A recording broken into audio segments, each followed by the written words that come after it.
ایک ایسی بابرکت رات جس میں قرآن کریم اور دوسری آسمانی کتابیں نازل کی گئی اور جس میں بڑے بڑے اہم امور کے فیصلے اگلے سال کی اسی رات تک طے کیے جاتے ہیں، مثلاً کہ کون کون اس سال میں پیدا ہوں گے اور کن لوگوں کے نام مردوں کی لسٹ میں لکھ لیے جائیں گے اور کس کو کس قدر رزق اس سال میں دیا جائے گا اور کون حج کر کے حاجی بنے گا، اور کیا 15ویں شعبان کی رات کی عبادت کی فضیلت اور اس دن کا روزہ رکھنا کسی صحیح حدیث سے ثابت ہے یا نہیں، اور کیا اس رات میں کوئی مخصوص نماز حدیث سے ثابت ہے یا نہیں، اور اس رات میں آگ جلانا اور اس سے کھیلنا کس قوم کی ایجاد ہے۔ تو پیارے دوستو، ان تمام تر سوالات کی جوابات قرآن و حدیث کی روشنی میں جاننے کے لیے آپ سے گزارش ہے کہ ویڈیو کو آخر تک ضرور دیکھے گا۔ اگر چینل پر نئے ہیں تو سبسکرائب ضرور کیجیے گا تاکہ آپ کو اس قسم کی اسلامی معلوماتی تحقیقی ویڈیوز ملتی رہے۔ سورہ دخان آیت نمبر 3 میں اللہ تعالیٰ کا فرمان ہے،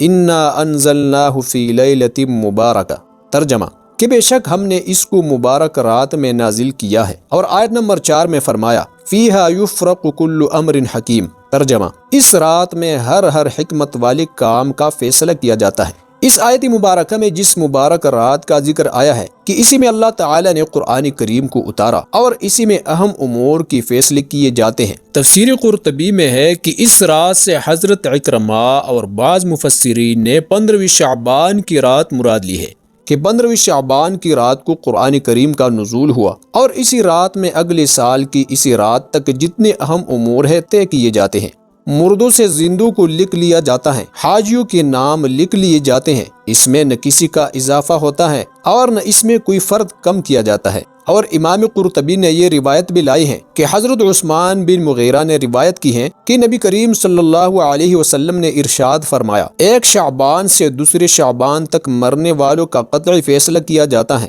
یہاں تک کہ ایک آدمی نکاح کرتا ہے اور اس کا بچہ پیدا ہوتا ہے جبکہ اس کا نام مردوں میں شامل ہو چکا ہوتا ہے۔ لیکن صحیح بات یہ ہے کہ اس آیت میں برکت والی رات جس میں قرآن کا نزول ہوا مراد لیلۃ القدر ہے، 15ویں شعبان کی رات مراد نہیں، اس لیے کہ قرآن کریم کی سورۃ القدر میں اللہ تعالیٰ کا ارشاد ہے، اِنَّا أَنزَلْنَاهُ فِي لَيْلَةِ الْقَدْرِ، ترجمہ کہ ہم نے اس قرآن کو لیلۃ القدر میں نازل کیا ہے۔ اور سورہ بقرہ میں فرمایا شہر رمضان الذی انزل فیہ القرآن، ترجمہ رمضان کا مہینہ وہ ہے جس میں قرآن نازل کیا گیا۔ تو ان دونوں آیتوں سے یہ روز روشن کی طرح واضح ہوتا ہے کہ قرآن کریم کا نزول ماہ رمضان کے لیلۃ القدر میں ہوا۔ اور ایک حدیث میں رسول اللہ صلی اللہ علیہ وسلم سے یہ بھی منقول ہے کہ اللہ تعالیٰ نے جتنی کتابیں ابتدائی دنیا سے آخر تک اپنی انبیاء علیہ السلام پر نازل فرمائی ہیں وہ سب کے سب ماہ رمضان المبارک ہی کی مختلف تاریخوں میں نازل ہوئی ہیں۔ حضرت قتادہ نے بروایت واصلہ نقل کیا ہے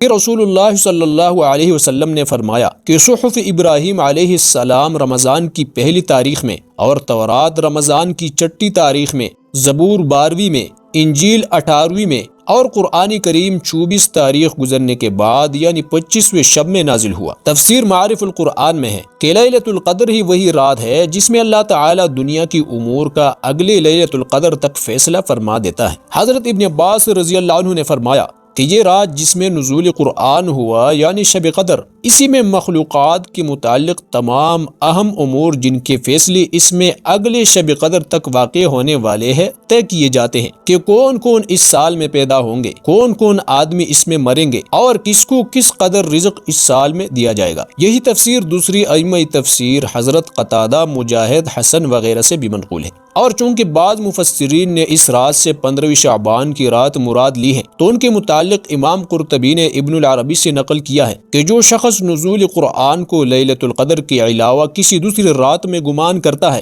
تو اس نے اللہ تعالیٰ پر عظیم تہمت باندھا ہے۔ اور حافظ ابن کثیر رحمۃ اللہ علیہ نے لکھا ہے کہ جس نے یہ کہہ دیا کہ یہ رات نصف شعبان کی ہے تو وہ فائدے سے بہت دور چلا گیا۔ اور جس روایت میں شب برات کے متعلق آیا ہے کہ اس میں رزق وغیرہ کے فیصلے ہوتے ہیں تو اس کے متعلق ابن کثیر رحمۃ اللہ علیہ نے فرمایا کہ یہ روایت مرسل ہے اور ایسی روایت قرآن کریم کی ظاہری آیات کے مقابلے میں قابل اعتماد نہیں ہو سکتی۔ پیارے دوستو، اب یہ جانتے ہیں کہ کیا صحیح احادیث مبارکہ میں 15 شعبان کے روزے کا اور اس رات میں کوئی خاص عبادت کرنے کا ثبوت موجود ہے یا نہیں۔ چنانچہ ابن ماجہ نے حضرت علی رضی اللہ عنہ کے حوالے سے ایک روایت لائے ہیں کہ رسول اللہ صلی اللہ علیہ وسلم نے فرمایا، جب شعبان کی 15ویں رات آئے تو اس رات میں اللہ تعالیٰ کے حضور میں نوافل پڑھو اور اس دن کو روزہ رکھو۔ معارف الحدیث میں ہے کہ اس حدیث کی بنا پر اکثر بلاد اسلامیہ کی دیندار حلقوں میں 15ویں شعبان کی نفلی روزے کا رواج ہے، لیکن محدثین کا اس پر اتفاق ہے کہ یہ حدیث سند کی لحاظ سے نہایت ضعیف قسم کی ہے۔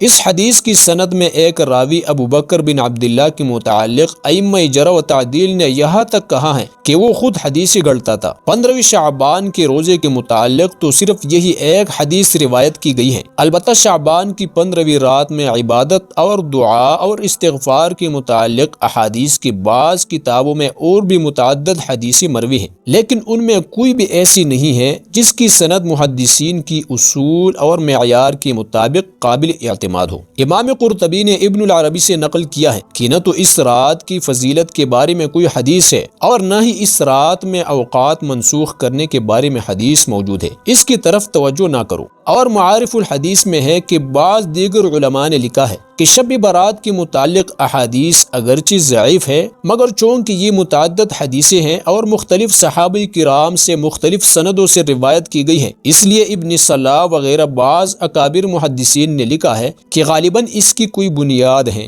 واللہ اعلم۔ تفسیر احسن الکلام میں ہے کہ ملا علی قاری رحمۃ اللہ علیہ نے مرقات میں کہا ہے کہ دیلمی وغیرہ نے نصف شعبان میں 100 رکعت والی نماز کا تذکرہ کیا ہے اور اس نماز کا نام صلاۃ الفیہ ہے، اور وہ حدیث جس میں اس نماز کا ذکر ہے موضوع اور من گڑت ہے، اور یہ نماز 448 میں بیت المقدس میں ایجاد ہوئی۔ اسی طرح اس رات میں یا اس سے پہلے راتوں میں لوگ آگ جلاتے ہیں اور اس سے کھیلتے ہیں۔ یہ رسم 8ویں صدی میں برامے کا قوم نے ایجاد کیا تھا، اور یہ رسم مجوسیوں اور ہندوؤں کا ہے۔ اللہ تعالیٰ سے دعا ہے کہ وہ ہم سب کو صراط مستقیم کو سمجھنے اور اس پر چلنے اور اس پر استقامت کی توفیق نصیب فرمائے۔